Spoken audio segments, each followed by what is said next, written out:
Has shifted underwater, and San Diego seems to be getting in front of the competition. And just like the Santa Clarita Valley came to be known as the Silicone Valley, one day the San Diego Bay will be called the Blue Technology Bay.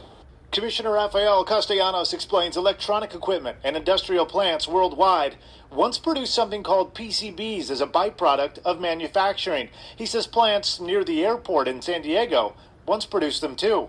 And environmental contaminants like PCBs contaminated our water and the fish we eat.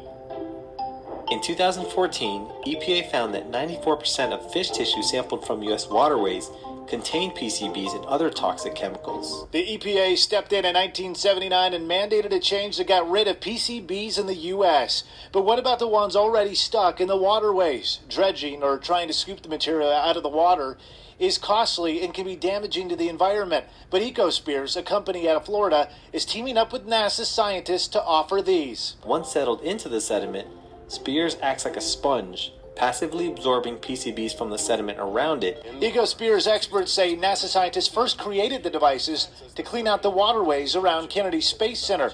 They can be lifted out, cleaned out, and reused over and over again. The Port of San Diego will be one of the first places in the world to use them. They plan to drop them into the waterway near the airport later this fall.